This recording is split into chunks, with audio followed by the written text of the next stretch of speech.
But Ithrow rocking the Bodvar, no surprise there. Game number 1 here on Mammoth Fortress. Already opening it up Wow. really aggressively with that gravity cancel down lane.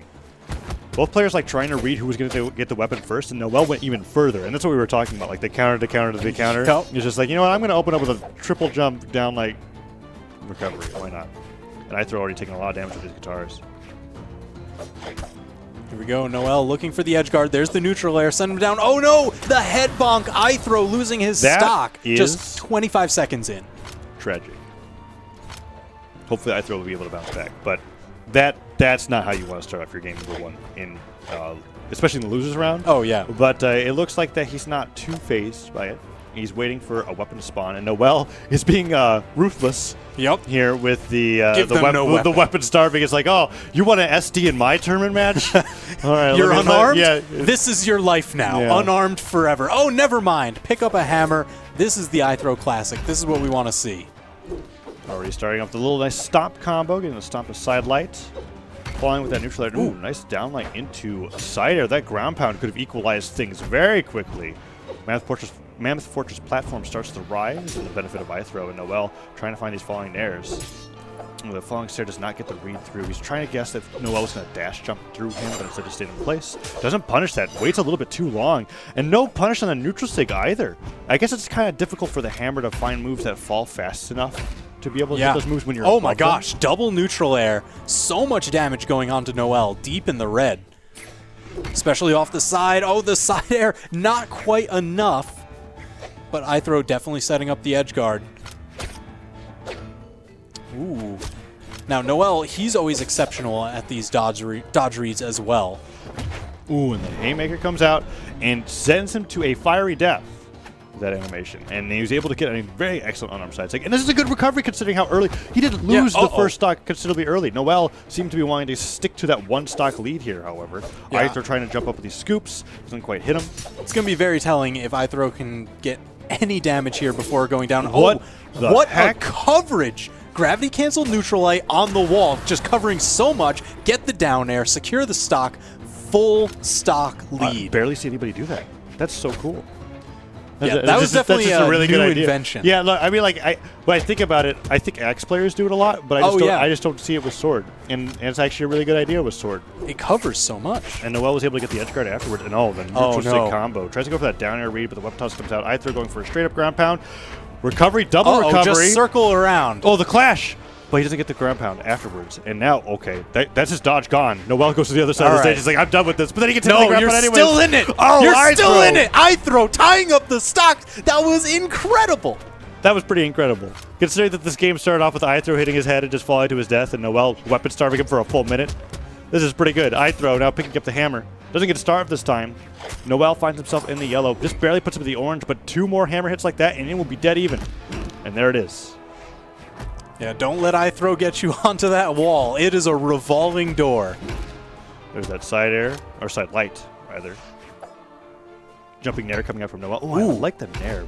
Pivoting it so that it covered both areas. Stop, turn around, side sig. Oh, Eithrow. Just running away with this behind for the entire match, but now, I mean, he's about to take game 1. Gravity cancel neutral light, much in homage to noeL's own gravity cancel neutral light. Does he go for that ground pound, however, realizing that he doesn't want to go for too much of a risk. Jumping stair. noeL looking for maybe a signature neutral light and a recovery. Just chasing him down. Be a lot. Will he go for the second recovery? He does not. Weapon toss comes down. Ooh, he just sidelights through him. Waits patiently in the weapon toss. Okay, punished by the Sair. Doesn't KO just yet, and no weapon spawning close enough for Eithrow to get. He didn't decide. He was like trying to decide, do I edge guard? Do I grab the weapon? What do I do? He ends up going for the weapon halfway through. I agree with picking up the weapon, because noeL, he's got amazing recovery. He might have found his way back, and you don't want to be unarmed. Oh! That was something. Just perfect. Zoop right around. I mean, if that worked, that would have been the coolest finishing move that I think I would have ever seen besides that gravity cancel neutral light that we just saw. But Eithrow spaces around it and gets the KO. Man, look at this. Just the carousel on the wall. He got hit by so many hammer recoveries. And Eithrow just so quick at getting to the other wall and securing the KO. And now we're going straight into game number 2. No patience. So remember, Eithrow won that game. And he SD'd. Yeah. So noeL, it's got to be sweating. Eithrow with such the clutch factor. So we are back on Mammoth Fortress. Nice, neutral, no surprises except for whatever Ithrow comes out with next. Ooh, that, oh my gosh, it's already starting here. Nice gravity catch on neutral light, and where he just landed and then went for a jumping Sarah right afterwards. Ooh, side light doesn't connect. noeL finds himself off stage. Oh! Again, wow. Something else to cover that much of the wall. And it comboed into itself. Because he downsigged into the wall, it bounced him off in a way to where he can get the side air afterwards. Eithrow didn't have the jumps to make it back, and that got the KO. noeL has been working on his offstage game, and it looks good. I love the innovation. I absolutely do. Huh. Sidelight comes out from noeL into recovery, jumping there. Now, what's Eithrow going to be able to do? Perfect dodge. noeL keeping the weapon starve going. I like the nairs. 2 nairs in a row. 3. No, I was expecting to dodge and then the falling nair, but he ended up getting punished for it. A lot of these jumping spot dodges to kind of like interrupt the momentum of the jump. Yep. To see what Eithrow's going to do. noeL in danger. Ground pound. That's going to seal the stock. And Eithrow evens it up 2-2. Very well played. Eithrow not falling for any of those dodge baits that noeL's been throwing out. Yeah, Eithrow always does such a great job of counting noeL's resources. Did he spend his extra jump? Did he spend his dodge? Did he spend that recovery? And that's exactly why he had no escape from that ground pound. Absolutely. And now we're already seeing a slow climb back into the lead from Eithrow here, as he finds neutralite after neutralite. Oh, noeL not going for recovery or anything crazy after the neutralite, knowing that Eithrow is probably ready to avoid anything that he wanted to throw out. Oh, and that sidelight comes out. No stomp, however. Maybe the stomp should have been earlier, but it's safer to go for the longer reaching move than to risk getting hit by that down sig. Yeah, I mean, noeL will oftentimes go for kind of that up and away escape because Bodvar doesn't have too many options there. Stomp, side air just barely misses. Eithrow picks up the sword to keep noeL disarmed. Downlight just barely doesn't clip. D-light Sarah will send him off stage. He doesn't want to risk it. This could be the lead for Eithrow here. Picks up that sword, or the hammer rather. noeL still unarmed the entire Challenging time. the hammer. Ooh. Manages to pick up a weapon finally. He's got Good the sword. D-light recovery, gets the KO. All right, so that puts it 2 stocks to 1. But, I mean, never count Eithrow out because he really just ran away with the tail end of last game. Eithrow trying to find these down airs. It's weird. It feels like he's at more of a deficit than he was in the previous stock, even though noeL's damage is higher. I guess it's just how the match is being played. noeL's doing such a great job of being able to avoid a lot of crucial things. Yeah, and I mean, that's telling. I mean, just getting around that sword edge guard, around these down airs, and tagging on some damage onto Eithrow to boot. Good jumping there. Just kind of playing around that extra weapon, seeing who wants to toss it, but Eithrow just going to toss noeL off the top. Sometimes it's just that easy. And now we're 1-1. noeL finds a little bit of damage on the Eithrow to put him softly into the orange, but Eithrow getting that stomp sidelight, trying to find another stomp combo. Ooh, gets him so beneath the stage, but Eithrow not putting out any moves, just making sure that he can get back up the stage, and noeL punishing him so hard that he's almost in the red. Those guitar strings for so much damage, really just building this lead. Uh-oh, the mix-up. Here we go. Eithrow pouring on some damage of his own. I mean, Asuri doesn't really have that much armor, but I didn't expect her to be deep orange already. Yeah, off of basically two small hammer strings is all it took. Falling there, sends Eithrow flying. He's very damaged here. Many sword moves will be able to KO. If he can get a D-light recovery off of that platform, definitely kills off the top, but the downer just might be enough. Yep, there it is. Spend that recovery. Got to watch for the dodge. noeL, one of the best edge guarders in the game. That ties up the set. 1-1. We're going into game 3. And they are banning stages so fast. I feel like they just want to go back to Mammoth again, honestly. It was very close. Yeah. But maybe Eithrow will mix it up. I'm curious to see because, you know, game 1, he was so dominant, especially when you think about the fact that he SD'd that early on. And there it is. Yep. That's another thing that you get from people that spar together a lot. They're just kind of like, let's just go to the stage that we like playing on the most. Yeah. That is fair. Here we go. Eithrow arming up with the hammer, but oh, wait. noeL was tagged. low on jumps really quick there. Yeah, that was risky. Here we go, guarding the edge. I mean, that's what noeL's sword does best. Those neutralites, yes, just keeping Eithrow off, except now he's unarmed. Ooh, he went for that chase dodge diagonal up read, and noeL was just ready to destroy him for it. Ooh, Ithrow picking up a weapon and neutralizing noeL out to the edge. Here we go, looking damage build just about even between the two.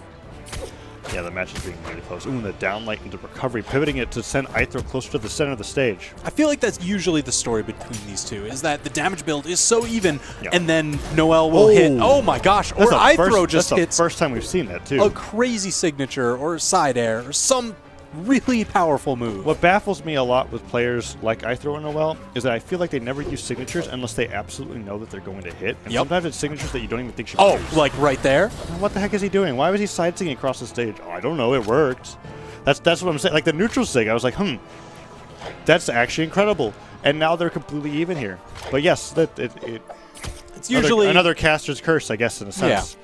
Damage build is usually even until noeL gets a guitar string going or something.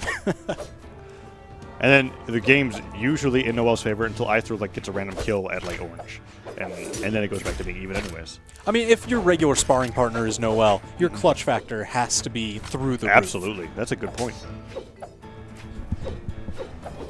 Here we go, sword versus sword. Ithrow maintaining stage control here, keeping noeL on the back foot. Excellent down air coming up from noeL. Oh my gosh. So many down airs, in fact. Oh, that down air didn't reach quite high enough. Eithrow was able to recover very high because of the sword, and the weapon toss comes down. Tries to get the Sair afterwards. Doesn't hit. And the Mammoth Fortress platform rising almost gave no. Oh, no. Oh, the ground pound, surgical precision. Ithrow capitalizing, taking the stock. Well, yeah, and especially after he hit his head on the bottom of the stage, that's like a return self-destruct. Only in this case, it's so much more stressful because it's game 3. Yeah, I mean, Ithrow just had the wherewithal. He paid attention. He was like, okay, now is my opportunity. Let me make it happen. Yeah, the homie stock farm that came in 2 games later. Ooh, he tried to dodge out of the way of that sidelight, but it just traveled so far. I love watching these two play just as a study in footsies. You can see when they maintain that optimal range or just outside what they know their opponent's range Side is. sig's out, and his dodge is gone. Uh-oh. noeL in danger. He had to be so careful. He dodged off the stage with low jumps. Eithrow was able to get so many hits off of the hammer because of that. There's a D-Light Sair. Weapon toss does not come out. noeL not trying to get an early finisher, and oh no, the weapon toss forces him to dodge away, and he hits him into the stage to go for the downer finish. Gets it. noeL evens up the stocks, and now this is anybody's game as he tosses the weapon all the way up to prime it and picks up the guitars. Okay, sword is gone. Yeah, you can see that they toss that weapon so high just to delay the next spawn, because it won't happen until there's only one weapon on the field. Excellent point. And I think so few players actually do that I forget that that's a mechanic. Oh yeah. Because you bringing that up makes me go like, yes, that is how that works. Whoa, looking for the early dunk. noeL knowing that he's behind, he's got to go for some of the riskier plays. Jumping up for that Sair. Dash jump doesn't work out. Weapon toss comes out. Eithrow now picking up the hammer. noeL has got to go into crunch time here because oh man, Ithrow just getting over that signature. He remembered it from last time. Hear that growl? Let's just zoop right around. Well, once the move starts, you're kind of stuck in it, and at that point, you might as well just charge it all the way to get as far away from your opponent as possible because he didn't go quite far enough, and Eithrow was able to follow up with a Sair.